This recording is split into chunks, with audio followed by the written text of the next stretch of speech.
warahmatullahi wabarakatuh. Halo teman-teman, selamat datang di podcast Rekanita Bicara episode 2.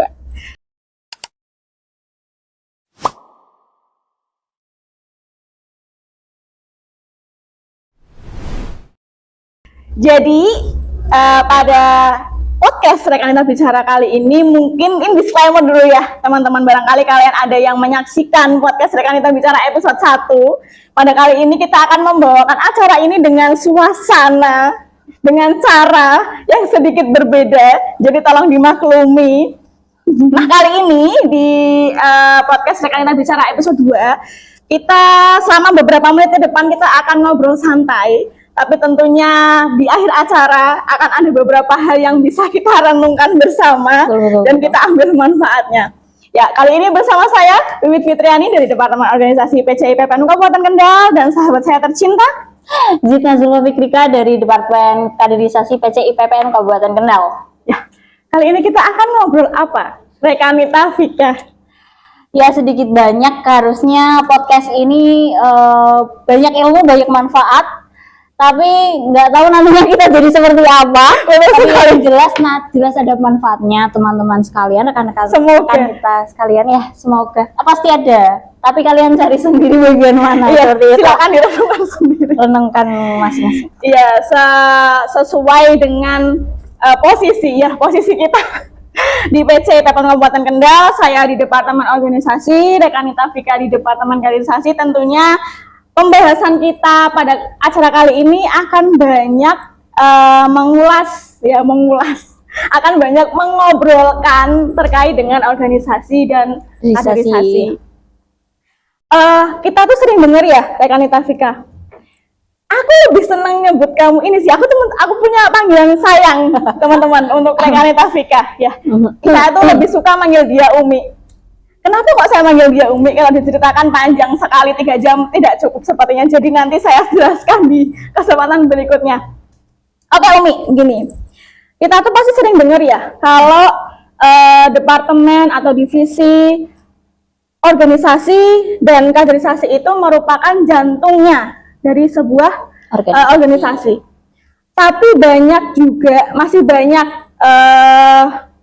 pengurus ataupun anggota yang kerap menyalahartikan bahwasanya dua departemen itu tuh saling berlawanan dan nggak bisa akur ataupun nggak bisa bekerja sama kayak gitu. Iya, seringkali kita dijumpai ya di banyak organisasi juga. Kalau departemen organisasi dan kaderisasi itu kayak sedang melakukan sebuah perlombaan, kompetisinya itu sangat ketat banget. Iya. Entah itu departemen kaderisasinya atau organisasinya itu menunjukkan bahwa departemen mana yang lebih berpengaruh atau lebih penting ya unggul di organisasi. Padahal kalau kita lihat kaderisasi dan organisasi dari istilahnya saja sudah terlihat jelas bahwa dua-duanya saling berhubungan, bergantung dan penting di organisasi seperti itu. Ya bisa dibilang kalau di sebuah organisasi itu departemen organisasi itu mengatur sistemnya, dan departemen kaderisasi itu sebagai eksekutornya, pelakunya lah seperti itu. Iya. Jadi kita tuh nggak bisa ya hanya departemen organisasi yang jalan itu nggak bisa, hanya departemen kaderisasi saja itu yang jalan itu juga nggak bisa kayak gitu. Cuman anehnya kenapa ya Rekanita?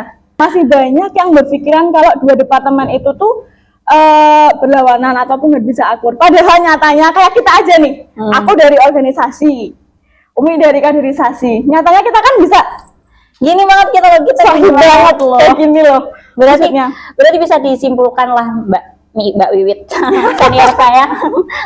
Jadi mungkin kurangnya rasa memiliki satu sama lain. Jadi di kaderisasi kayak sedang memiliki kubu sendiri di kaderisasi, di organisasi juga sedang memiliki rumahnya sendiri di kaderisasi. Padahal kita satu rumah di organisasi. Benar banget itu. Jadi mungkin refleksi untuk teman-teman yang lain mungkin yang dengar juga, kita harus yang jelas sama-sama memiliki rasa memiliki seperti itu, memiliki di organisasinya atau manusianya. Karena susahnya di tingkatan cabang atau di anak cabang itu malah sedikit banyak yang merasa lebih unggul, lebih nomor satu dibandingkan yang lainnya, lebih berpengalaman lah di PAC, lebih mengetahui aturan dan sebagainya, padahal semuanya itu saling membutuhkan di organisasi. Iya. Organisasi dia itu megang sistemnya, dia pegang datanya, dia ngatur cara evaluasinya. Kalau kaderisasi itu ngatur proses dari apa ya, anggotanya, kadernya, pengurusnya untuk berkembang kayak gitu berarti ya, dari individunya, dari sumber daya manusianya. Jadi tolong ya teman-teman, kalau kalian ikut organisasi terutama di IPPNU, tolong kurang-kurangi berpikiran bahwasanya organisasi dan kaderisasi itu saingan, karena biasanya ya kalau organisasi punya program unggulan A, pasti kaderisasi juga punya program unggulan B. Nah, program A dan B ini tuh pasti akan apa ya, sama-sama itu nggak mau kalah lah. Mereka harus terlihat menonjol. Pokoknya organisasi punya A, ya aku kudunya gue B, seperti itu teman-teman. Jadi tolong dikurangi. Kan lebih enak ya kalau jalan bersama. Kan ya juga kalau organisasi dan kaderisasinya jalan bareng, terstruktur, rapi, kan juga nanti efeknya di organisasi secara keseluruhan. Kayak gitu. Di regenerasinya juga. Di regenerasinya juga. Yang penting apa teman-teman? Yang penting punya tahu batasannya. Mana yang memang bagian organisasi, mana yang memang bagian kaderisasi. Jadi jangan apa ya? Jangan dicampur adukan, jangan salah pahami, intinya begitu. Seperti itu. Selanjutnya. Oke. Rekanita Vika. Iya, Rekanita. Ini sih. Mungkin beberapa teman-teman dan aku sendiri ya khususnya, walaupun kita sebenarnya udah sohib banget. Aku kepo banget nih, bagaimana prosesnya sampai kamu itu bisa jadi sekarang dan menempati posisimu sekarang sebagai wakil ketua Departemen Kaderisasi PC IPPNU Kabupaten Kendal. Tepuk tangan dulu. Mungkin boleh dijelaskan sedikit. Oke. Terima kasih. Baik, assalamualaikum warahmatullahi wabarakatuh. Singkat saja, Bawit, perjalanannya kan mulai dari ranting PAC, pernah coba di PK juga. Kita mulainya dari PAC dulu. PAC tidak menyentuh departemen di bagian sekretaris, kemudian di komisariat itu pernah menjajal DPD dulu pertama di anak komisariat di bidang dakwah, tapi kita jalani kok sepertinya saya kurang mencerminkan pendakwah yang harus menyebar, tidak bisa menjadi wajah begitu departemen dakwah, kurang merepresentasikan wajah-wajah dakwah seperti itu. Dirasa kurang lah, saya yang kurang di sana. Kemudian pindah di waktu itu diamanai jadi humas, kepala humas. Asik, banyak kegiatan yang baru, apalagi di komisariat, tapi merasa tetap ada yang kurang, dan saya gimana ya, kurang mendapat kepuasan seperti itulah. Kemudian di waktu itu ketua PAC selesai, kemudian di komisariat juga selesai. Bukan ketua PAC, sekretaris PAC selesai, di komisariat selesai. Kemudian bingung mau kemana. Ini arahnya kemana ini ya, arahnya kemana? Ayahnya kemana? Ayahnya kemana? Nah, disarankan sama temanku nih, sama-sama UNES, nyaranin ini PAC ada kegiatan Latin Pau. Ya ini outputnya gini lah, instruktur pelatih, kaderisasi, Makesta, Lakmut dan sebagainya. Nah terus di PAC juga dulu konferensi, terus ikut Latin Pau sekalian, Latkul sekalian, malah jadi dua-duanya nih. Bareng-bareng, oke. Ya, jadi ketua PAC sama jadi pelatih. Berarti dari sekretaris PAC terus jadi ketua PAC. Ya, nyambi lama sekali. tersesat. Kader tersesat di jalan yang benar. Iya, ya, itu. Rasanya mantap. Terus akhirnya jalan dua-duanya. Berat nggak? Berat. Tapi menurut saya karena harusnya ya targetnya, apalagi udah di komisariat perguruan tinggi, udah selesai Lakmut, harusnya masalah manajemen waktu itu sudah selesai dulu. Jadi sedikit banyak harusnya bisa jalan dua-duanya, PAC jalan, pelatih juga Pelatih juga jalan, seperti itu. Sampai akhirnya ketemu orang-orang yang lihat kaderisasi, lihat kaderisasi Kendal orangnya gimana. Nah, Seperti itulah. ya seperti saya semua. Tersesat semua dan akhirnya menemukan enaknya di kaderisasi. Jadi dibangun diri sendiri juga udah ada niatan, dikumpulin sama orang-orang yang punya niat yang sama, Punya seperti tujuan itu. yang sama, benar. Nah, akhirnya punya grade-nya nih jadi kaderisasi seperti itu. Sekarang aku yang kepo nih sama Mbak Wiwit, senior Jadi juga. aku yang ditanya. Iya, karena dulu beberapa kali ketemu ya pas PAC harusnya. Kita dulu Deket ini ya. ini ya kalau aku. Iya. Siapa ya kamu? Jadi Jadi- teman-teman ya, ini fun fact-nya. Kita itu baru deket 1 tahun terakhir. Iya, benar. 1 tahun terakhir. Iya, sebelumnya Walaupun 1 tahun tapi kita udah akrab ini. Jadi sebelumnya tuh ya, kalau ketemu Tika itu tuh kayak di siapa sih lu? ya ampun, ngono ta? Enggak gading. Aku pertama kali ketemu Mbak Wiwit itu di acara organisasi sebelah. Itu daerah kampus organisasi kampus daerah. Iya. Oke. Tapi aku dulu nggak apa-apa, dia udah jadi apa-apa nih. Dulu udah jadi sekretaris umum. Iya nggak? Enggak. Sekretaris umum. Aku bagian konsumsi dulu. Coba-coba. Nah, ketemu lagi nih di IPNU, ternyata Mbak ini yang dulu jadi sekretaris. Yang ini dulu Yang- Pak Sibuk. Itu ya Pak Sibuk. Iya, seniorku ini. Ya ampun. Aduh senior. Ya, Apa yang tuh? kepo nih, gimana perjalanan IPPNU dari seorang rekanita Wiwit? Ya, jadi sama kayak Umi sih sebenarnya. Aku juga benar-benar merintis IPPNU itu dari ranting, dari tingkatan ranting juga. Dan aku nggak tahu kenapa ya, entah dulu seniorku di ranting itu melihat apa dari diriku ya. Belum ada 2 tahun, belum genap 2 tahun di ranting itu, aku sudah diamanahi menjadi ketua ranting. Kita nanti ya, potensial. Nah, ya, jadi dari ranting itu tuh aku sebenarnya direkomendasikan oleh seniorku untuk ikut PAC. Aku di PAC itu beberapa periode. Periode awal ikut PAC itu bener-bener kayak anak kecil yang nurut banget sama kakaknya. Digandeng ke sana ya ikut ke sana, digandeng ke sini juga ikut ke sini. Disuruh A ya, Iya. disuruh B ya, oke. Senior ya, bilang gitu. potensial ini potensial. Kemudian periode selanjutnya itu terpilih menjadi wakil ketua. Enggak sih, sebenarnya wakil sekretaris Departemen Kaderisasi. Kaderisasi. Ya, jadi sebelum sekarang menempati posisi organisasi, aku juga pernah merambah sedikit di kaderisasi. Senior kaderisasi. Oke. Karena beberapa bulan setelah pelantikan itu, wakaku menikah. Jadi dengan beberapa pertimbangan, akhirnya aku naik. Waka. Jadi waka. Kaderisasi Waka buat. kaderisasi. Nah, di periode selanjutnya, kalau tadi kan Umi dari dari sekretaris ya, jadi ketua Ya benar-benar. PAC. Ya. Nah, kalau aku dari wakil ketua kaderisasi ke ketua PAC. Gitu. Nah, pas menempati posisi wakil ketua kaderisasi itu, aku udah bener-bener ya wis fokusnya di PAC saja. Kemudian ketika udah jadi ketua PAC, kebetulan di PC itu di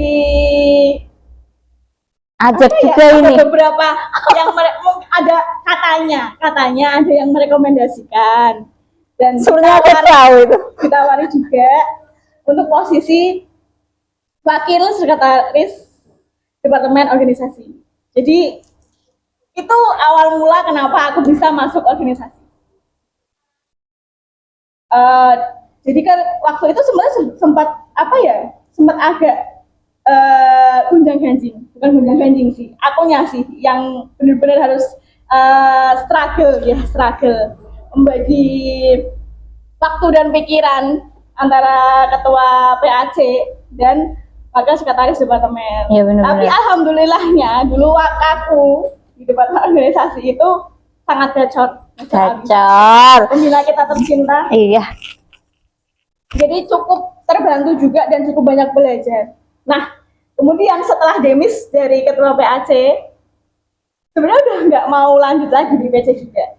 Ya ampun, kenapa tuh? Bener-bener karena dulu dari PAC ke PC itu kan jaraknya cuma beberapa bulan toh.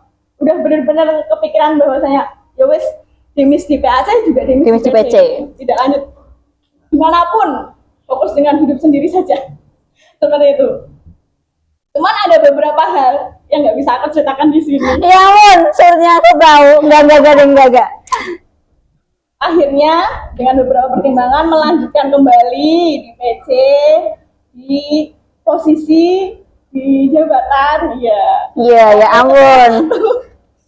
departemen organisasi, membantu ketua kita tercinta Rek Anita Ayuninda. Oke.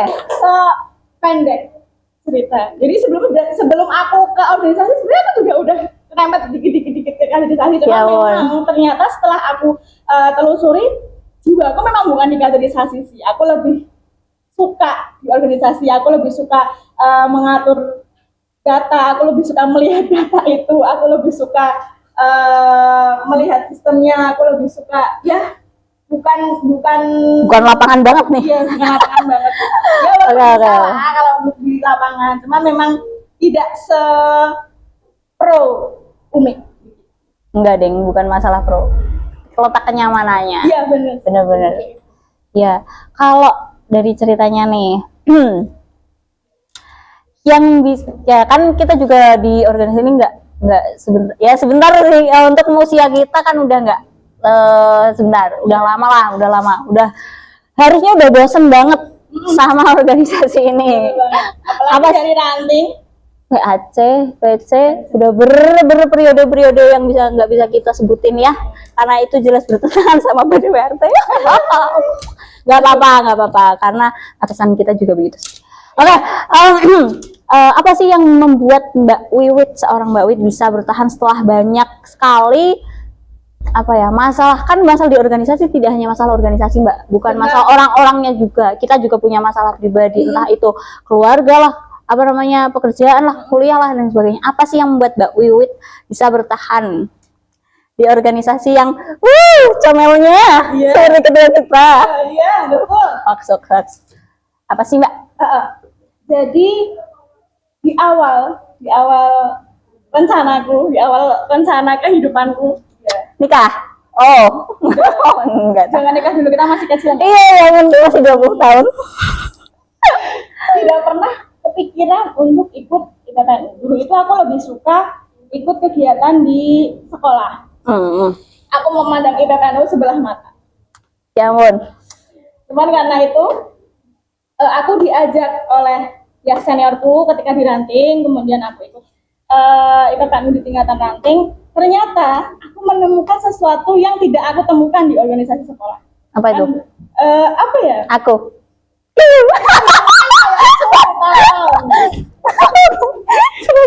Ya. Jadi aku menemukan sesuatu hal yang tidak aku temukan di organisasi di sekolah. Kalau harus dijelaskan secara dengan kata-kata, dengan kalimat itu tuh, aku kadang bingung untuk menjelaskan secara rinci, secara detailnya. Cuma memang aku menemukan sensasi yang berbeda saja ketika di IPPNU. Dan ternyata setelah aku ikuti, setelah aku benar-benar memahami, itu ternyata banyak sekali manfaat yang aku dapatkan sampai sekarang. Dan aku sering banget nyebut bahwasanya IPPNU itu rumah. Terharu aku. Ya ampun. Karena memang seperti itu. Aku tidak akan menyebut IPPNU itu pelarian sih. Aku hanya akan menyebut itu sebagai rumah keduaku. Kalau memang mungkin aku sedang suntuk dengan duniaku yang asli, real life-ku. Entah di rumah, entah di pekerjaan, ataupun di rumah utamaku.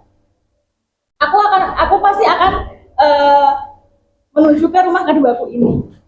kita selalu membuka pintu lebar untuk Mbak Wiwit. Iya, tentunya. Iya benar. Walaupun kadang kalau misalnya dibilang dapat apa sih di PTNU, apa nggak pusing kegiatan terus, apa nggak capek? Capek pasti, pusing pasti. Tapi capek dan pusing itu justru jadi sesuatu hal yang menyenangkan.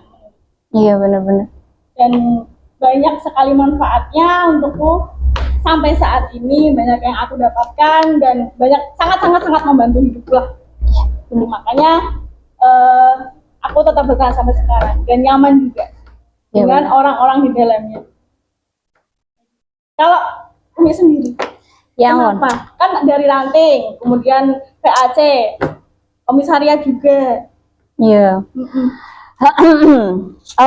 Titik terberat ini, titik terberat selama organisasi itu sebenarnya di PAC waktu ketua akhir periode tahun terakhir itu. Ya Allah, rasanya kapan selesainya ini, ya ampun. Masih banyak air mata. Iya benar, enggak Mbak, aku satu periode cuma nangis 3 kali. Oh, oke, mantap. Mantap. Dan itu setiap kegiatan pakai sarung lakmut di Kelatama. Oke, pasti nih tiga. Pengadilan. Iya, pengadilan. Ya Allah, rasanya pengen selesai banget. Nah, di tahun terakhir itu makanya kayak ada apa ya? Pintu darurat emergency itu. Ya, waktu itu aku sering nggak meninggalkan, sebenarnya aku lebih banyak meluangkan banyak waktu untuk aku jalan keluar. Aku nggak mau mikir kerjaan, nggak mau mikir organisasi. Terus titik baliknya aku ingat apa ya, ini apa ya, saya kayak salah satu prinsip. Jadi apa yang aku mulai aku harus selesaikan, seperti itu. Bagaimanapun keadaannya sudah seharusnya selayaknya aku selesaikan. Meskipun ya karena tahu sendiri organisasi apalagi di PAC dengan apa ya tingkat entah itu pendidikan pengetahuan yang berbeda-beda, tidak bisa disamaratakan. Yes. Tidak bisa dengan satu komando ini untuk tingkatan ini, komando ini untuk tingkatan bawahnya. Harus ekstra energi untuk menghadapi orang-orang yang begitu beragam seperti itu. Akhirnya ya udah, ini kembali kepada semangatku awal lagi seperti itu. Nah, awalnya juga mau nggak mau di PC ini sebenarnya ini ya. Mau di PC. Ya ampun, Orang yang tidak mau di PC. nggak gitu banget gitu Pak. Tapi karena sudah mengiyakan, bukan ini bergantung pada omongan kita sendiri, tapi akhirnya kita juga beradaptasi, bertemu Iya, dengan benar. orang-orangnya, bertemu dengan Mbak Wiwi juga. Iya. Ya ampun, akhirnya Ya kita ampun. bisa bertahan dan tetap melanjutkan apa yang kita mulai seperti itu. Ya, Terus memang kenyamanan itu bukan apa ya, nggak dicari ya, tapi ya diupayakan. diciptakan. Ya upayakan, ya ampun. Ya ampun. Sorry ya teman-teman, disclaimer, kita bertahan bukan karena Ibnu. Iya. Kita tepuk tangan dulu ya. Sorry, Ibnu nanti dulu kalau udah demis. Enggak gitu. Kayak gitu. Karena biasanya banyak banget yang bilang kayak, "Aduh, paling karena ada si itu, ada si ini, Enggak ya, ada enggak si ya. A, si B, si C." Tidak ya, Jadi ya, tidak ya. kita bertahan ya tidak cuma karena Ibnu. Ya memang karena dari diri kita sendiri. Kalau boleh nyaranin, anak Ibnu banyak yang bohong. Gak. Sebenarnya Umi adalah salah satu korbannya. Biasanya kan kalau korban itu pasti bisa ngomong kan ya. Enggak.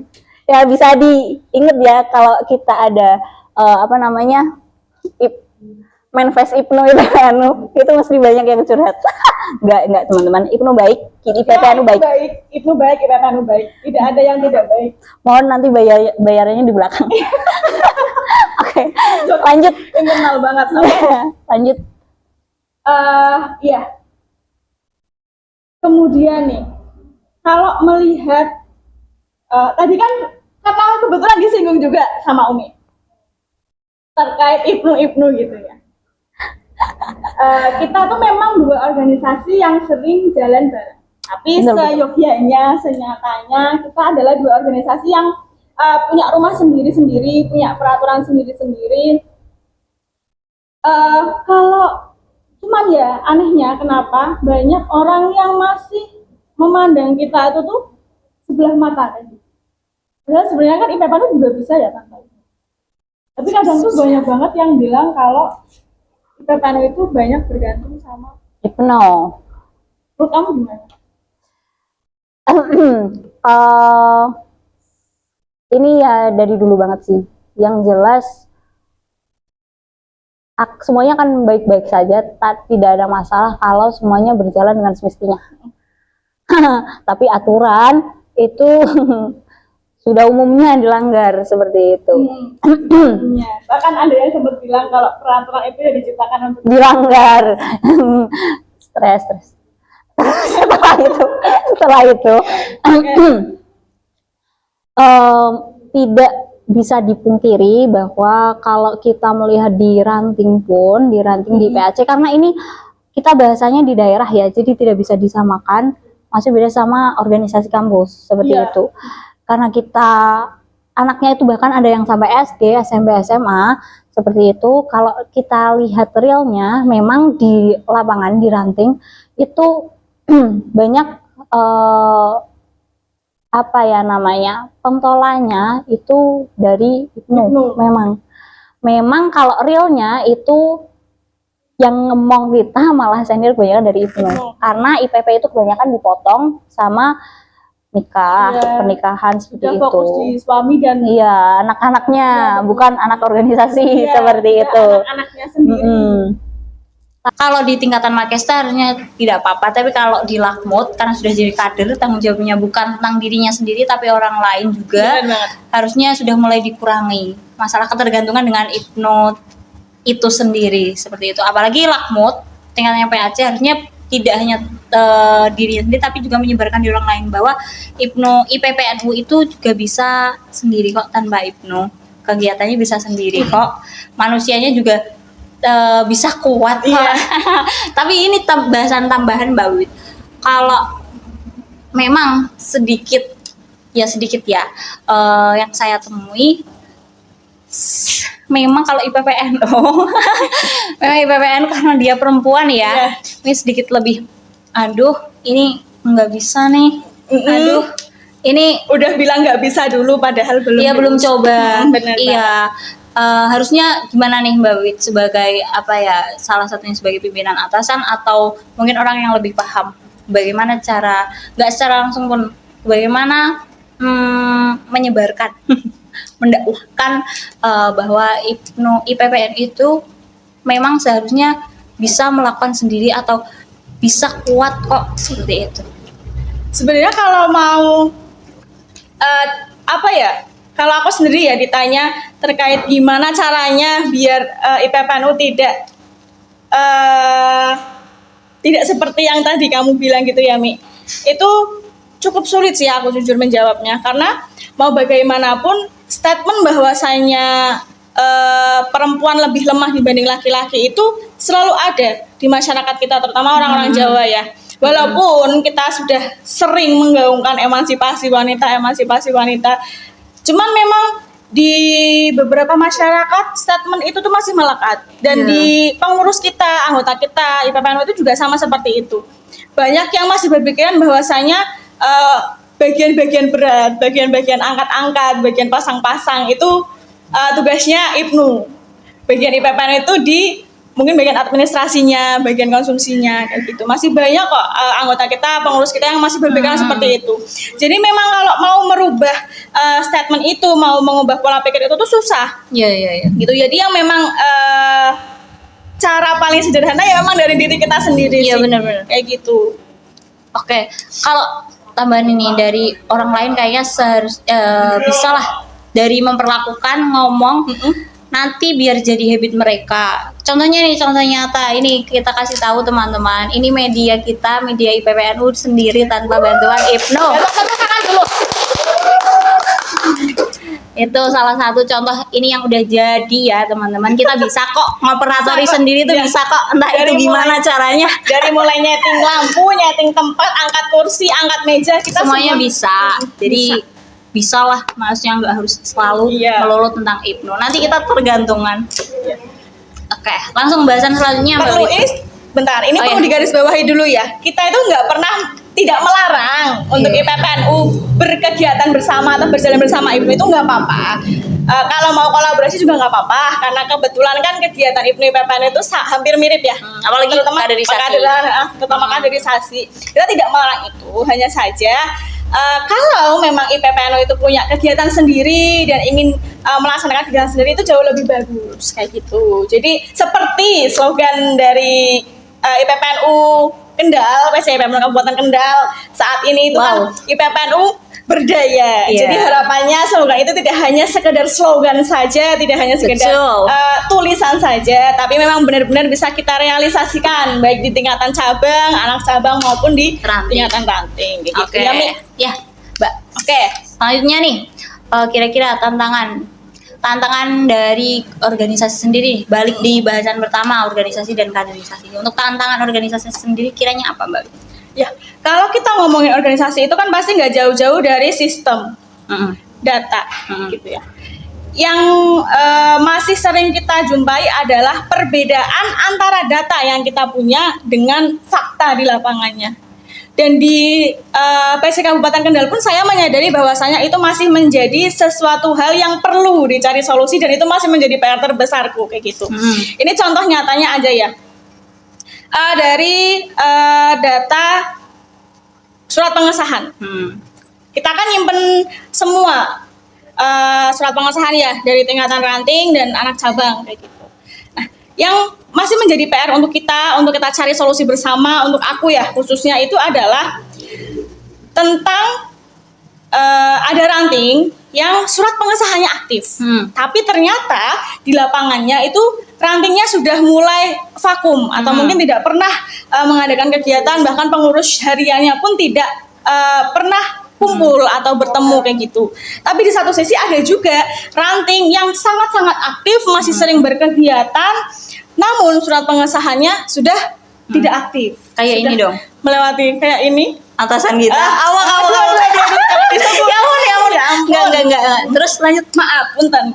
Nah, kayak gitu. Itu yang menurut aku tantangan terbesar sih. Bahkan itu tidak hanya di periode ini saja. Memang dari beberapa periode yang lalu pun seperti itu dan masih terus kita upayakan untuk mencari solusinya. Karena mau bagaimanapun dari cabang itu kan tidak bisa kita memiliki keterbatasan untuk langsung bersinggungan dengan ranting kan ya, yang memang selalu bisa bersinggungan dengan ranting kan ya kita dari anak cabang. Nah, makanya kita mencoba untuk selalu bersinergi dengan anak cabang agar bagaimana supaya data yang kita punya itu selaras dengan keaktifan di tiap ranting di lapangannya kayak gitu. Kalau dari kaderisasi sendiri gimana, Mi? Kalau kaderisasi ya, karena masalah kaderisasi itu tak lihat ya seperti itu saja dari dulu awal makin bahkan sampai sekarang. Ya intinya kalau di kaderisasi gue kita lihat bahwa setelah pelatihan, setelah pengkaderan selesai itu belum tercipta rasa kepemilikan di organisasi, entah itu di ranting di Makisa atau Lakmut seperti itu, karena ini pengkaderan ya. Benar. Tapi entah itu jalur seleksi alam atau apapun itu, atau entah itu komunikasi antar pimpinan yang berkaitan, itu nggak tahu masalahnya di mana. Tapi untuk masalah rasa kepemilikan di organisasi, kita dari tim kaderisasi kita dari PC kaderisasi IPNU IPPNU kemarin sepakat waktu rapat penyelarasan program kerja dari PC itu sepakat bahwa sebelum kegiatan pengkaderan dilaksanakan baik Lakmut maupun Lakut ada namanya koordinator tim dari peserta. Nah, koordinator tim ini itu tanggung jawabnya nanti pra kegiatan, waktu kegiatan, dan pasca kegiatan. Jadi setelah kegiatan selesai, baik RTL ataupun kegiatan setelahnya itu merupakan tanggung jawab dari koordinator tim tersebut. Nah, koordinator tim tersebut itu dari panitia PAC atau pimpinan yang melaksanakan kegiatan. Jadi harapannya nanti waktu setelah lulus nanti peserta itu dapat bimbingan arahan, ya intinya ya tangan panjang pimpinan, yang merangkul supaya nanti tujuan ya masalah kaderisasi itu ya, entah itu masalah kaderisasi atau masalah seleksi alam, peserta itu ya nggak tahu yang mana yang kemarin ketemu senior waktu DBL, istilah Jawa nih, kabeh ki peserta kaya ndok telur. kita nggak tahu yang mana yang kuku, istilahnya yang kosong. Iya. Nah, tujuannya dari koordinator tim itu tugasnya yang angkrem. Angkrem. ITE yang Semoga kalian paham ya teman-teman Iya, ya. yang angkrem semoga paham ya karena Jawa semua, Jawa. Harusnya mengurangi tingkat kewukukan telur yang akan terjadi Iya. seperti itu. Karena ya masalah organisasi seperti itu. Entah itu di tingkatan apapun, sepertinya kaderisasi luas, tidak hanya tim kaderisasi, itu rasa kepemilikan tentang organisasi dan tanggung jawabnya. Jadi tidak hanya loyalitas yang dibahas, tidak hanya loyalitas, tapi juga kompetensi dan potensi dari masing-masing calon anggota atau anggota-anggota yang ada di berbagai tingkatan. Seperti itu. Nah, kalau tadi kita udah ngomongin tentang tantangan dari Departemen Organisasi dan Departemen Kaderisasi. Apa ya, saat ini aku tuh banyak menemukan ini sih, Mi. Kalau di organisasi itu ya, rasa kepemilikan bahkan di tingkatan cabang sekalipun itu tuh lagi menurun banget. Banyak pengurus yang cuma datang pas hari H kegiatan bahkan. Banyak juga yang kalau ditanya kemarin prosesnya kemana, itu pasti ada aja yang jawab, yuk kan yang penting aku mangkat. Iya benar. Ya kan yang penting hari H aku ngerewangi, kayak gitu. Nah, menurut kamu nih, dari sisi kamu melihat kacamata kaderisasi, hal-hal kayak gitu tuh kayak gimana, dan harusnya cara meminimalisir ataupun mengatasinya itu gimana? Karena kan mau bagaimanapun rasa memiliki, rasa yang tadi kamu bilang lah, loyalitas itu kan memang harus ada ya. Jadi itu kita nggak cuma yang ikut organisasi, datang kegiatan pulang, kayak gitu. Jadi udah kayak kesannya, rasa menariknya tuh udah hilang kayak gitu. Kalau yang pertama ya, nggak apa-apa, tak sampaikan aja langsung. Oke. Untuk tingkatan PC dengan rasa seperti itu seharusnya minus 5 itu. Minus 5. Karena tingkatan PC itu harusnya kan kader ya, tidak hanya mengkader anak cabang satu kecamatan. Dia bertanggung jawab atas satu kabupaten seluas itu. Dan dia dengan masalah pribadinya saja sendiri belum selesai. Ini belum masalah duit ini. Iya, ini belum masalah duit yang jauh-jauh lebih kan di kita. Dia belum selesai sama masalah pribadinya sendiri, tapi mau bertanggung jawab, mau mengiyakan dengan tanggung jawabnya sebagai kader yang katanya kader muda itu. Iya, benar. Tapi dia berani mengambil tanggung jawab seperti itu. Harusnya pembenahannya tetap ada di diri pribadi. Berengokno cah. Wah iya. Garis bawahi, dibuka kupingnya ya. Iya. Karena kalau tingkatan kader harus dipengaruhi dari orang lain, itu namanya bukan kader, teman-teman. Betul banget. Kader itu harus tanggung jawab dari diri kita sendiri. Entah itu IMNO, entah itu EPPNU. Tapi setelah itu semua dari kacamata kaderisasi kan. Iya, dari kacamata kaderisasi. Kaderisasi juga bukan tentang penerus organisasi, tapi bagaimana cara menumbuhkan, menyalurkan bakat minat, kemudian kemampuan, potensi, ilmu lah, pengetahuan tentang organisasi.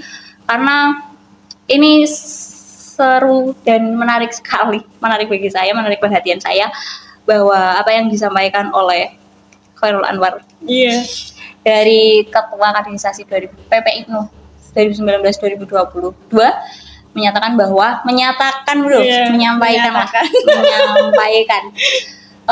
kaderisasi itu menebar, berkembang dengan lahir batin. Kita terdidik dan mendidik, kita terlatih dan melatih dengan asas polas ASEAN. Jadi tidak ada niatan untuk menggurui, minteri lah bahasanya, minteri orang lain. Karena semua itu juga untuk organisasi sendiri dan feedbacknya tetap di orang itu lagi. Jadi bagaimanapun cara kita itu menunjukkan bahwa rasa polas asih kita, bagaimana mendidik kita terhadap orang lain itu lahir batin atas asas polas ASEAN. Wah, Iya, teman-teman. kocak. Ya seperti itu. Jadi berarti memang rasa memiliki itu penting ya, rekan Vika. Jadi nggak yang cuma kita ikut organisasi, ngelaksanain program kerja, ataupun yang penting program kerjanya berjalan. Jadi nggak seperti itu ya. Bukan Jadi rasa jadi- menyenangkan itu ada. bukan jadi budak program kerja. Jadi ingat ya teman-teman, kalau kalian ikut organisasi, tolong cari kesenangan itu. Iya. Nikmati setiap prosesnya, momennya, kita romantisasi bersama proses kita itu. Jangan cuma jadi budak program kerja. Watch of the day. Ya, Wiwin 2026. Ya. Oke, kita tadi udah ngobrolin panjang kali lebar kali tinggi, banyak sekali yang udah kita bahas tentunya ya, dari mulai departemen organisasi itu seperti apa, kaderisasi itu seperti apa, kemudian tantangan-tantangan juga. Nah, sekarang harapan Umi nih ya, Iya. Umi. Buat organisasi IPPNU umumnya dan kaderisasi khususnya, dan terutama di Kabupaten Kendal sih. Oke. Ini langsung saja ya Mbak Wiwit. Langsung tak jadiin satu karena balik lagi ke harapan dari kaderisasi itu sendiri langsung umum semuanya menyeluruh, karena kaderisasi tidak hanya 2 tahun periode ini. Yang jelas rasa memilikinya di organisasi. Maksudnya kalau nggak ada rasa memiliki pun itu kan jadi pertanyaan besar. Iya, ya. benar banget. Iya. Jadi harusnya rasa memilikinya, kemudian mentalnya di organisasi, karena di sini bukan tempat ya tempat ngomong, tapi untuk tingkatan PC masuk dimong tekane konferensi. Ya lucu lah PC. Sampai periode berakhir. Iya, benar. Ngisi-ngisi. Dari mentalnya untuk IPPNU mungkin lebih dikuatkan lagi, karena kamu bukan sendiri, enggak sendiri kok. Kita yang sama-sama lagi ruwet membuat mabit tetap bisa di sini membersamai kalian, tambah membuat mabit seperti itu. Ya, sampai nanti sampai konferensi selesai, yang pertama yang punya masalah tidak kamu tok. Iya. Semua orang juga punya masalah. Yang punya kegiatan tidak kamu tok, lainnya juga punya kegiatan. Betul. Yang punya keluarga tidak kamu tok, lainnya juga punya keluarga. Jadinya bagaimana pinter-pinternya kita manajemen diri kita sendiri. Kalau kita sendiri saja belum selesai, bagaimana mengiakan orang lain seperti itu loh. Apalagi tanggung jawabnya bukan hanya 1-2 orang, tapi 1 kabupaten. Seperti itu. Untuk Mbak Wi sendiri, harapannya nih untuk organisasi PC IPPNU Kendal. Kurang lebih sama ya, hampir sama. Jadi rasa memiliki, kemudian manajemen waktu dan manajemen diri juga lebih kepada, kemudian terutama terkait pengelolaan datanya sih, sistemnya. Jadi sistem itu kan harus diperbarui, diupdate terus ya, harus ada trial and error juga. Jadi harapanku kedepannya sistem yang memang udah ada dan bagus untuk dilaksanakan itu tetap bisa berjalan dan terus bisa diperbarui. Iya, benar-benar. Dengan tetap memperhatikan fakta di lapangan. Iya. Gitu. Jadi nggak cuma kita sombong-sombongan data, kita punya banyak anggota, kita punya banyak kader, tapi kita juga tetap memperhatikan fakta yang ada di lapangan kayak gitu. Oke. Sedikit yang mau saya sampaikan sebelum closing ya. Iya, oke. Saya mengutip sedikit dari Mbah Tolah Mansur. Ya. Menan kira bain-bain guyon ya, karena serius, ngomong ini serius Mbah gitu, Tolah. teman-teman. Jadi kurang lebih kalau redaksinya salah tolong dikoreksi. Kurang lebih seperti ini. Cita-cita dari Ibnu sendiri, mohon maaf kita ratakan saja. maaf. Ibnu IPPNU, cita-cita dari Ibnu IPPNU sendiri tidak hanya menjadi orang berilmu, tapi dekat dengan masyarakat. Jadi sepintar apapun ilmu kamu, kalau tidak digunakan di masyarakat, ya tidak ada gunanya lah. Seperti itu. Sepintar apapun, kalau tidak digunakan, tidak bermanfaat untuk orang lain, sama saja percuma, sama saja dengan nol. Karena wajibnya juga kita memberi manfaat di orang lain seperti sebaik-baik manusia. Ya ampun. Iya, seperti orang pintar saja. Seperti orang pintar saja. Kalau Umi tadi punya kutipan dari Mbak Tolah Mansur, kalau saya beberapa waktu lalu tuh sempat lihat postingan, kalau nggak salah dari media Ibnu. Media atau apa ya, aku lupa, nanti ditampilin di bawah aja ya. Kata-katanya tuh kayak gini. Berorganisasi itu membangun komitmen berkali-kali, berjanji berkali-kali, kecewa berkali-kali. Berorganisasi itu senang berkali-kali, sedih berkali-kali, jatuh cinta berkali-kali, Au. terluka berkali-kali. Berorganisasi itu bersabar setiap hari, bersyukur setiap hari. Nah, menurut aku kata-kata itu tuh nggak cuma sekadar kata-kata, itu adalah real nyatanya yang terjadi di organisasi. Jadi buat teman-teman tetap semangat berorganisasi. Mari kita wujudkan berkali-kali itu. Yang nggak sepele sih. Iya, nggak Berat sepele. sih. Itu berat. banget sih. Jadi Oke. dan semoga kalian tetap semangat. Tetap semangat. Harus semangat. Harus semangat. Mungkin itu ya. Iya. Kita udah sampai banget sih sebenarnya ngomong. Enggak sih, semoga ya bisa diambil baiknya saja karena kita berdua kayaknya penuh aura negatif. Iya. Ya mohon maaf teman-teman. Mohon maaf. Ya, semoga karena lebih kita baiknya banyak salahnya, kita bukan nabi boy. Ya, bukan nabi boy. Kalau kalian dirasa pengen banyak dapat ilmu baru, silahkan lihat podcast Rekanita Bicara episode 1. Kalau kalian lagi pusing, lagi galau, Lihat podcast 2 tambah pusing. tambah pusing. Lihat K-pop saja. Lihat ke bawah saja. Oke. K-pop saja. Oke, mungkin itu ya. Terima kasih Umi. Terima kasih Atas kembali waktunya. buat senior. Iya, banyak sekali pelajaran baru yang Iya. saya terima dan semoga juga bisa bermanfaat bagi para penonton. Ya. Seperti yang tadi saya sampaikan di awal, semoga ada beberapa hal baik yang bisa kita renungkan bersama, tentu saja untuk kebaikan dan kemajuan IPPN. Iya. Seperti itu.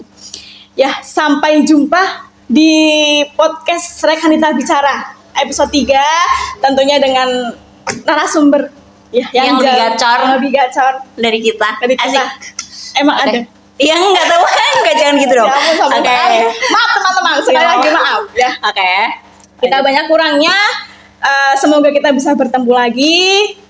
Dan kalau kalian lihat kita, silakan disapa di Asik. jalan. Oke. Salam. Follow Instagram kita di bawah. Kasih paham media. Kasih paham media. Oke. Sekian dari kami. Sampai jumpa di lain kesempatan. Wassalamualaikum warahmatullahi wabarakatuh. Sampai jumpa. Warahmatullahi wabarakatuh. Mau